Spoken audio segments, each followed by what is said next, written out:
So I notice here you've got some green berries, and then here you have some darker berries, berries that are starting to take color. Can you tell me what's happening here? Well, that's the process known as veraison, which is where the berries turn from really hard green little bullets like those to a soft grape, and the colour comes into the skins, and of course in the red wine all the colour comes from the skins.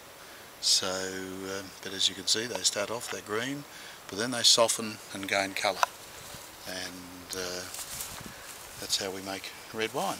So I guess the acids are changing, sugar levels are increasing. Everything changes when that happens. That's when the sugar builds up. At the moment, if you tasted one of those, it'd be very tart, just acid balls. They're pretty dense. They're very hard and green,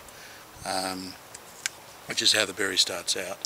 And it's not very pleasant. Not very nice at all. But as the colour comes in, so the sugar starts to develop, the acid levels start to drop away. So some darkness on one side and green on the other. Yeah, and that's when it turns into a nice flavoursome grape from which we can make lovely wine. So I noticed you've got a trellis here going through. Why would you... Well, originally these vines would have been on a trellis about that high, which were known as backbreaker trellises for obvious reasons. What we've done, put them up some years ago, put them up a lot higher, and that allows good circulation of air underneath the vine canopy, which also helps us control any disease that we may get.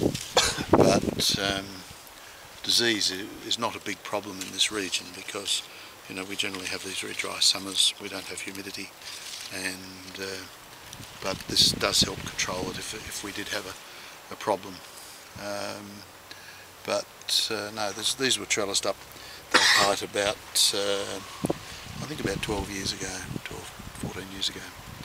And as you can see, the vines, even though they're 80 odd years old, are still thriving. They look beautiful. And beautiful clear green leaves. Yeah, lovely leaves. There's no, as you can see, there's no diseases or problems like that you can get in other climates, in other countries in particular.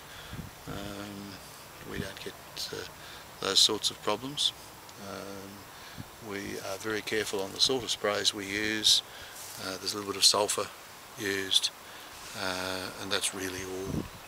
Is that right? Occasionally a little bit of copper and sulphur is all we generally spray with, and that keeps disease at bay. But because we're in such a good dry sort of climate, we have very little disease pressure anyway here. So